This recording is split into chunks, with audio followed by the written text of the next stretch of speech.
Bharatiya Janata party का पेट नहीं भर रहा है। जैसे पहले तो आपको कहते थे कि आप वोट चोरी कर रहे हैं, अब तो आप पूरी सीट ही चोरी कर ले रहे हैं, अब तो पूरा सदस्य ही चोरी कर ले रहे हैं। अब आप बताइए, जब पूर्ण बहुमत आपका आ गया है तो विधायक को क्यों आप लेने को आतुर बैठे हुए हैं?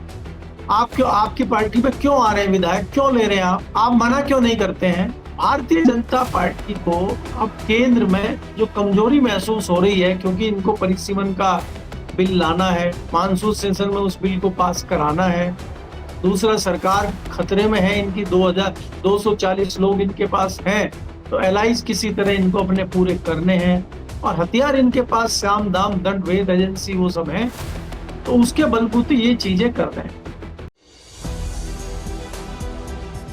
नमस्कार दोस्तों, कैसे हैं आप लोग। उम्मीद है आप सभी अच्छे होंगे। ममता बनर्जी की पार्टी लगातार टूट रही है, सांसदों से लेकर विधायकों तक ममता बनर्जी का साथ छोड़कर जा रहे हैं। लेकिन कुछ सांसद विधायक ऐसे भी हैं जिनके अंदर का जमीर जाग रहा है। वो कह रहे हैं कि हम गलत कर रहे हैं, लेकिन फिर भी वो गलत करते जा रहे हैं। किस प्रेशर में कर रहे हैं, क्यों कर रहे हैं, अपने आप में एक सवाल बंगाल की राजनीति का ये बहुत बड़ा खड़ा हो जाता है। दूसरी तरफ उत्तर प्रदेश है, जहां मंत्री जी को पता ही नहीं है कि उनके विभाग में क्या हो रहा है। 10% बिजली बढ़ा दी गई, अब अधिकारियों को लेटर लिख रहे हैं कि आपने हमारी बिना मर्जी के, हमसे बिना पूछे ऐसा कैसे कर दिया। राम मंदिर में चोरी हो रही है, वहां पर जवाब है नहीं। मंत्री जी के पास जो है कोई पूछने नहीं आ रहा है, उनकी कोई पहुंच नहीं है, पूछ नहीं है। तो फिर चल क्या रहा है उत्तर प्रदेश की राजनीति में भी, करेंगे बात। केपी मलिक जी बृहस्पतिवार हमारे साथ जुड़े हैं। सर बहुत बहुत स्वागत है आपका। बहुत बहुत धन्यवाद हिमांशु जी, आपका भी और आपके दर्शकों का भी धन्यवाद, आभार।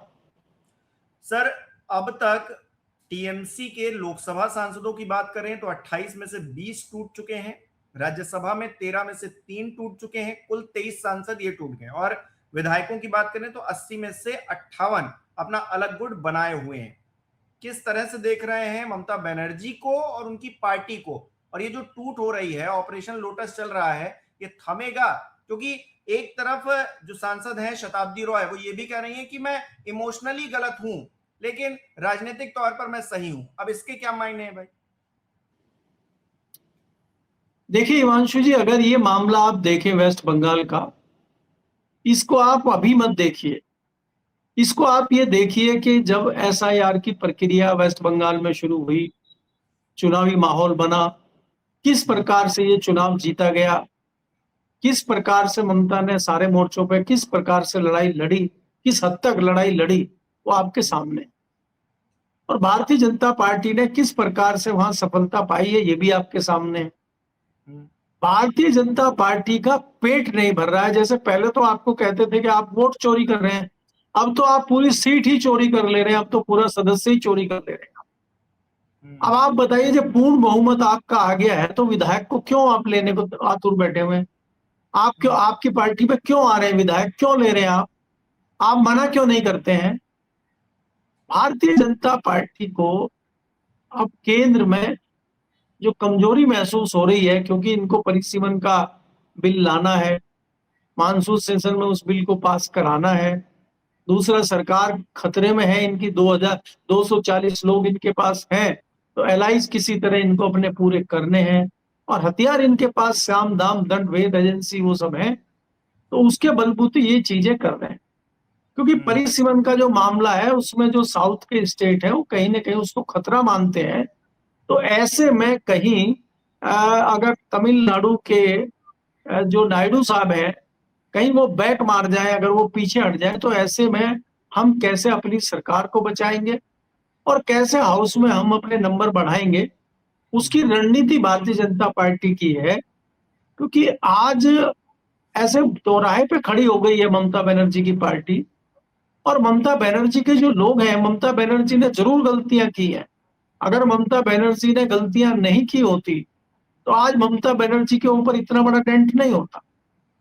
और अब तो विवेचना हो रही है, बात हो रही है, सब लोग बात कर रहे हैं कि कहीं की ईंट कहीं का रोड़ा, भानुमति ने कुनबा जोड़ा।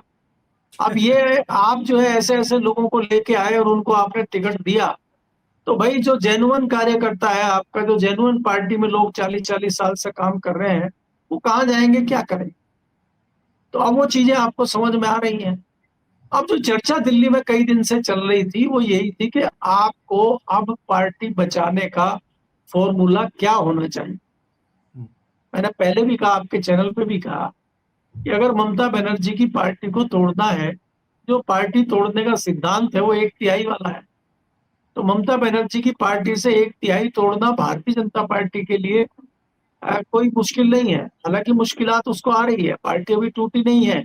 और जो दावा कर रहे हैं ये कि 20 आ गए, 21 आ गए, ये खाली रूमर है। अभी अभी कई लोग आए नहीं है, कई लोग आने को राजी नहीं है। लेकिन ऐसा भी नहीं है कि लोग आए नहीं है, आ भी गए हैं। तो मोटा मोटी 1 दर्जन पर लगभग जो लोग हैं, सांसद हैं, वो तैयार हैं। लेकिन उससे होगा नहीं। ऐसे में ममता बनर्जी की तरफ से और कांग्रेस की तरफ से भी एक इस प्रकार की सहमति बनती हुई नजर आ रही है कि ममता बनर्जी कांग्रेस में विलय कर।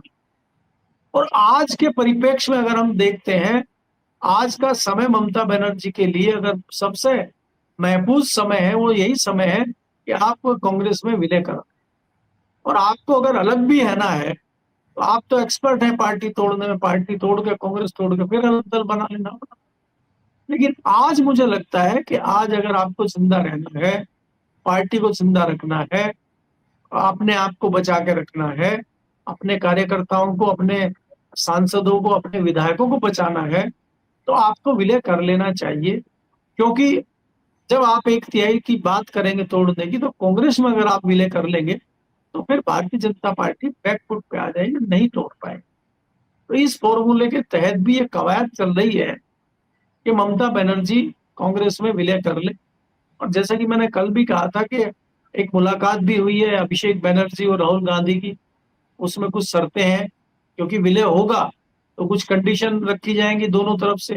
तो दोनों तरफ से जो कंडीशन रखी गई है उस पर विचार विमर्श हो रहा है। और इसी बीच चर्चाएं ये है कि जो कई लोग चले भी गए थे, जिनका मन भी बन गया था, जब उन्होंने इस फॉर्मूले के विषय में सुना है तो फिर उनके विचार बदल गए। जैसे एक सांसद का मैं अभी कहीं बाइट सुन रहा था, मंडल करके हैं, तो उन्होंने कहा है कि हम दीदी के साथ हैं, हम कहीं नहीं जा रहे। तो अगर इस तरह के वक्तव्य आने लगे हैं सांसदों के, विधायकों के, तो इससे कम से कम ये एक राहत का काम ममता बनर्जी के लिए हो जाएगा। और दूसरी, जिस प्रकार से मैं जानता हूं जो भारतीय जनता पार्टी के चाणक्य हैं, जो रणनीतिकार हैं, अगर इतना सहज होता और सारी चीजें हो गई होती, तो अभी तक कब का मामला होता, कब तक परेड परेड इनकी करा चुके होते, और कभी तक इनको जो है लोकसभा स्पीकर के साथ चाय नाश्ता कराते हुए विजुअल बाहर आ जाते। जैसे आपने देखा है कि कल प्रधानमंत्री जी झाल मुड़ी खा रहे थे और पीछे अडानी जी का सरसों का तेल भी दिख रहा है, फॉर्चून तेल, जिसमें आप पाम ऑयल मिक्स करके बेच रहे हैं। तो हम तो पहले सोच रहे थे आम जनता ही उस तेल को खा रही है, लेकिन अब हमें विश्वास हो गया कि प्रधानमंत्री जी भी फॉर्चून का तेल की बनी हुई झाल मुड़ी खाते, वो भी पाम ऑयल खा रहे हैं। तो अगर हम खाएं, जनता खाए, तो कोई दिक्कत मुझे नजर नहीं आती है। तो अडानी जी के खाने पीने पे ही हमें जिंदा रहना है, ये अब हमें समझ में आ गया। तो इस तरह की पिक्चर आप स्पीकर के साथ भी देख सकते थे, क्योंकि ओम बिरला जो है अपनी शेरवानी पहन के, कोट वो पहन के, बंद गले वाला, आप तो देखते ही हैं उनको, या जैकेट कोई अच्छी पहन के वो तैयार बैठे हैं पेन लेके कि आइए भाई जरा क्या कर। लेकिन अभी वहां लिस्ट पहुंच नहीं रही है, उनके पास कोई पहुंच नहीं रहा है। तो इसका कारण ये है कि मामला पूरी तरह पक्का नहीं है। अच्छा, क्या ऐसे पार्टी में में मुझे गड़बड़ चल रही है सर? कल्याण बनर्जी भी कुछ इधर उधर की बात कर रहे हैं, अभिषेक बनर्जी से कंपटीशन है उनका भी कुछ, क्योंकि आपने जिक्र किया एक ट्वीट में कि वो कह रहे हैं या तो अभिषेक या तो मैं। देखिए हिमांशु, जब आपदा आती है तो उसमें कई लोग अवसर ढूंढते हैं। कल्याण बनर्जी को ये लगता है कि ममता बनर्जी अपने और अभिषेक के लिए बात कर लेंगी कांग्रेस में, हम एक आम सांसद बन के रह जाएंगे कांग्रेस में जाके। क्योंकि अभी तो आप अपनी झील में बैठे हैं, और कल को अगर आप समुद्र में चले जाते हैं तो आपका कोई खास अस्तित्व रहेगा नहीं। कांग्रेस में लगभग 100 सांसद हैं, आप भी एक 101वें सांसद हो गए वहां जाके। तो आज आपकी जितनी महत्ता है, वो महत्ता कल खत्म होगी। तो वो चाहते हैं कि वो भी लाइमलाइट में रहे, हाई फाई रहे। तो उनका कहना ये है, वो अपनी जगह ठीक है, कोशिश कर रहे हैं। और उनका कहना ये है कि हर जगह आप अभिषेक को नहीं बढ़ा सकते, हम पार्टी में सीनियर हैं, पुराने हैं, अनुभव के हिसाब से, उम्र के हिसाब से, सबसे हर चीज में हम अभिषेक से आगे हैं। तो अभिषेक को आप बढ़ा रहे हैं ठीक है, लेकिन हमें भी एक उस तरह का एक प्लेटफॉर्म मिलना चाहिए, या उस तरह का एक हमें वो मिलना चाहिए, उसको क्या बोलेंगे, वो सम्मान मिलना चाहिए।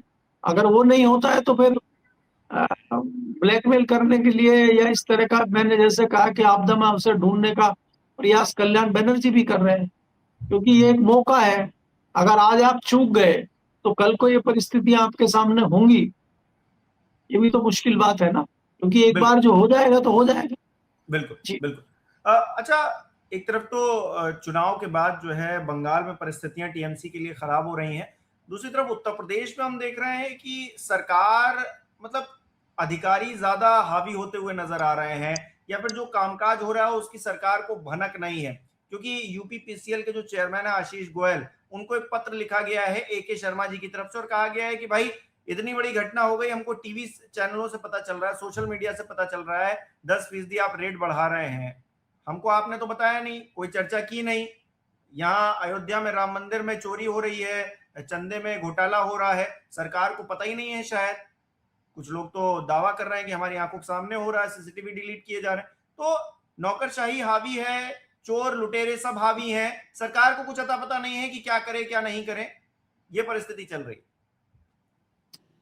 देखिए हिमांशु जी, ये कितनी विडंबना की बात है कि एक मंत्री ये कह रहा है कि हमारे जो सेक्रेटरी लेवल के अफसर हैं और वो जो चेयरमैन है यूपीसीसीएल के, वो हमसे बिना पूछे काम कर ले। यही तो आप कहना चाहते हैं मोटा मोटा। आपकी जानकारी के बिना उन्होंने ऑर्डर निकाल दिया और उसके लिए आप चिट्ठी लिख के बता रहे हैं। तो आप खुद बता रहे हैं कि आपकी 2 कौड़ी की हैसियत वहां नहीं है और आपको कोई पूछ नहीं रहा। आप किसको चिट्ठी लिख रहे हैं? कि अमेरिका के राष्ट्रपति को लिख रहे हैं क्या कि भाई वहां जा नहीं सकते आप इसलिए चिट्ठी लिख रहे हैं? यूपीसीसीएल का जो चेयरमैन है वो लखनऊ में आपके दफ्तर से कितनी दूर है? आपने उसको तलब क्यों नहीं किया? आपने उसको क्यों नहीं पूछा? चिट्ठी लिखने का मतलब ये है कि आप मीडिया में प्रचारित करना चाहते हैं कि हमारे और सीएम के बहुत अच्छे रिश्ते नहीं है और ब्यूरोक्रेसी हमारी सुन नहीं रही। और इसके पीछे ये तो हम आपसे ज्यादा जानते हैं। हम तो लगातार कह रहे हैं, ये शायद आपको आज पता लगा इसलिए आप चिट्ठी लिख रहे हैं। हम तो कितने सालों से कह रहे हैं कि दिल्ली और लखनऊ की जो तलखी है, उस तलखी के बीच में कई लोग पिस रहे हैं और आप तो दिल्ली के प्रतिनिधि बन के वहां काम कर रहे हैं। तो आप कैसे उम्मीद लगाए बैठे हैं कि सेक्रेटरी या कोई चेयरमैन आपसे पूछ के काम करेगा वहां? क्योंकि आप भी तो मुख्यमंत्री से पूछ के काम नहीं कर रहे हैं ना। तो अगर दोनों तरफ से जब बात है, आप खाली एक तरफा बात कर रहे हैं, दूसरी तरफ को नहीं बता रहे हैं। आपको चिट्ठी लिखने के साथ साथ ये भी कहना चाहिए कि भाई चेयरमैन हमसे बिना पूछे काम कर रहा है, उसी तरह कर रहा है जैसे हम बिना मुख्यमंत्री के पूछे कर रहे हैं। है? खाली एक तरफा थोड़ी आप चलेंगे। अब आप देखिए दुर्भाग्य की बात, और इनकी मानसिकता देखिए और इनके क्रियाकलाप देखिए। राम मंदिर में चोरी का डंका पिट रहा है और ये कह रहे हैं नहीं कुछ नहीं हुआ है। चंपक राय कह रहे हैं कि कुछ नहीं हुआ है, और चंपक राय बने हुए हैं बहुत दिनों से वहां। क्यों बने हुए हैं? क्यों उनका लालच है इतना? क्या ढूंढ रहे हैं वो? क्या कर रहे हैं? जो शिकायत करता है, जो घोटाले घपले की बात करता है, उसी को हटा देते हैं, जांचकर्ता को नहीं हटाते हैं। तो ऐसा क्या है? चंपक राय जी वहां क्यों जमे हुए हैं?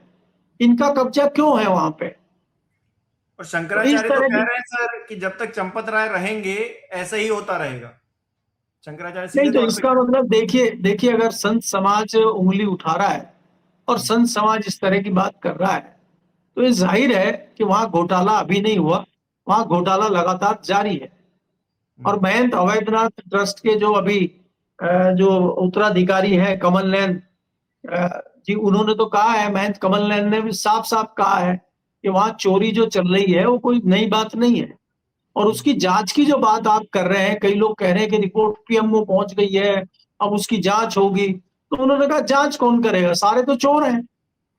जब सारे मिलकर चोरी कर रहे हैं तो जांच कौन करेगा? अगर कोई संत समाज इस तरह से सीधे सीधे आरोप लगा रहा है तो इसका मतलब क्या है आपको समझ लेना चाहिए। अब देश की कौन सी ऐसी एजेंसी है जो इसकी जांच करके दूध का दूध और पानी का पानी करेगी? क्योंकि ये करोड़ों लोगों की आस्था का सवाल है। अगर आप उस राम मंदिर के राम मंदिर में चोरी कर रहे हैं, जिस राम के नाम पे आप 3, साढ़े 3, 4 दशक से राजनीति कर रहे हैं, तो ये जताता है कि आपकी आस्था राम मंदिर में, राम में नहीं है, उसके धन में है, उसके पैसे में है। तो एक हिसाब से आप राम की ही चोरी कर रहे हैं, भगवान की ही चोरी कर रहे हैं, और दिखाने के लिए आप लोगों को बता रहे हैं कि आप बड़े आस्थावादी। खाली चंदन लगाने से, खाली बड़ा टीका लगाने से, खाली जय श्री राम बोलने से नहीं होगा, उसको आत्मसात भी करना होता है। खेत में एक किसान होता है, वो रोज मंदिर नहीं जाता, लेकिन वो 50 बार राम का नाम लेता है। जब भी वो कोई काम करता है, राम का नाम लेता है, सोते उठते राम का नाम लेता है, तो आत्मसात किए रहता है वो राम। तो ऐसे अनुयायी चाहिए राम को, जो साधारणतः राम के अनुयायी हो और राम के लिए आस्था रखते हो। राम को ये नकली अनुयायी नहीं चाहिए, ये नकली गोबर भक्त नहीं चाहिए भगवान राम। ये तो भगवान राम को लाए थे, बता रहे थे भगवान राम को लाए हैं। जो राम को लाए हैं वो चोर को भी ले आएंगे, यही गाना नया बनना चाहिए, क्योंकि राम को लाने का गाना। और ये भी है ना सर, होता है ना कि दिखाने के लिए ही कम से कम नजर आए, लेकिन दिखाने के लिए भी नजर नहीं आ रहा। अभी वो आशुतोष महाराज है, उसने जो है ब्रह्मचारी, वो अपने आप को खुद को बताता है हिस्ट्री शीटर है, उसकी पूरी कुंडली सबके सामने है। लेकिन हो सकता है योगी आदित्य, जैसे ए के शर्मा जी को नहीं पता चल रहा है उनके विभाग में क्या हो रहा है, वैसे हो सकता है योगी आदित्यनाथ को भी ना पता हो कि एक हिस्ट्री शीटर जो भगवा धारण करके जो कालनेमी जिनको बताते हैं शंकराचार्य को, उनके ऊपर झूठे आरोप लगा रहा है। अब वो खुलकर कह रहा है कि हमने जो कुछ किया वो राम भद्राचार्य के शिष्य के, जो उनके उत्तराधिकारी, उनके कहने पर किया। अब राम भद्राचार्य के वो जो राम कथा हो रही है उसमें जाकर योगी जी कह रहे हैं कि भाई लैंड जिहाद हो रहा है, रावण काल याद कर रहे हैं, वो रामायण काल याद कर रहे हैं।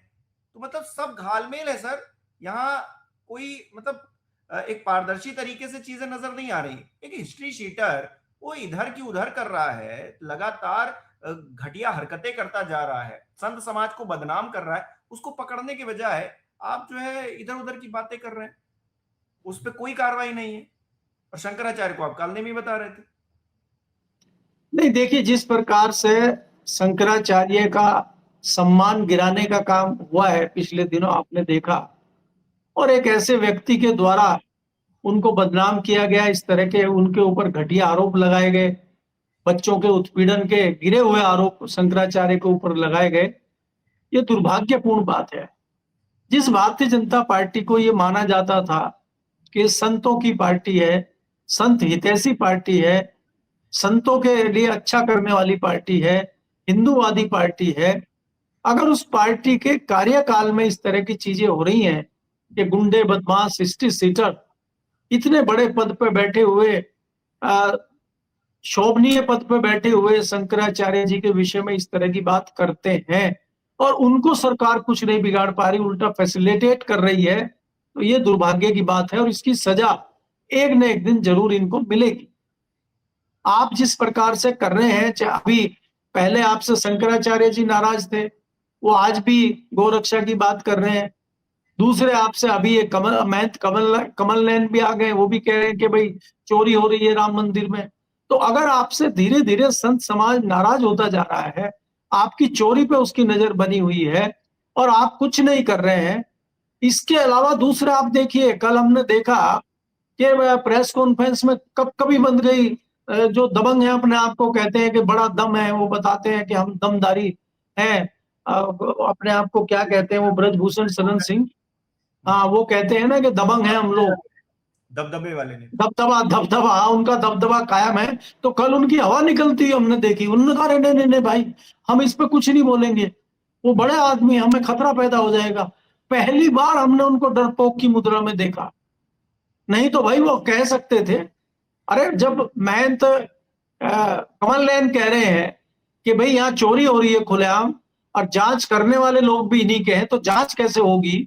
तो आपको कुछ तो बोलना चाहिए, या तो ये बोलना चाहिए कि कोई चोरी नहीं हो रही है, हम भारतीय जनता पार्टी के आदमी हैं, कोई चोरी नहीं हो रही है, ये सब विपक्ष का फैलाया हुआ रायता है, या तो ये कहते, या ये कहते कि भाई ये चोरी हो रही है। तो ऐसे दुम दबा के भागते हुए ऐसे दबदबे वाले लोग अगर भाग जाएंगे, तो फिर बेचारा छोटा आदमी और गरीब आदमी कैसे बोलेगा? जो आज दावे कर रहे हैं, जिनके पास सीडी है, जिनके पास वीडियो है, जिनके पास सीसीटीवी है, जो टीवी चैनल पे आके चोरी खोल रहे हैं और वहां पे गवाह बने हुए हैं, तो ऐसे व्यक्तियों का क्या होगा? ये नहीं डर रहे क्या? अब वो जो वहां पे कर्मचारी थे जिनको हटा दिया ट्रस्ट ने, वो टीवी चैनल पे आके सच्चाई रख रहे हैं और दबदबे वाले चारपाई के नीचे छुप जा रहे हैं। तो इससे आपको समझ लेना चाहिए कि खेल क्या चल रहा है उत्तर प्रदेश में, और ये खेल अगले चुनाव में क्या रंग दिखाएगा, इस पर भी हमें नजर बना के रखनी हो। जी, बहुत बहुत शुक्रिया सर हमारे साथ जुड़ने के लिए, तमाम बातचीत के लिए। हमारे दर्शक किस तरह से देख रहे हैं, बंगाल से लेकर उत्तर प्रदेश तक जो है हंगामा मचा हुआ है, ये सियासत आखिरकार किस रूप में जा रही है, किस रंग में जा रही है, हमें कमेंट करके आप बता सकते हैं। बहुत बहुत शुक्रिया जुड़ने के लिए। इस वीडियो को लाइक और शेयर करना मत भूलिएगा। हमारे चैनल को सब्सक्राइब नहीं किया तो वो भी जरूर कीजिएगा। आप हमें सहयोग भी कर सकते हैं ज्वाइन बटन पर क्लिक करके। बहुत बहुत धन्यवाद।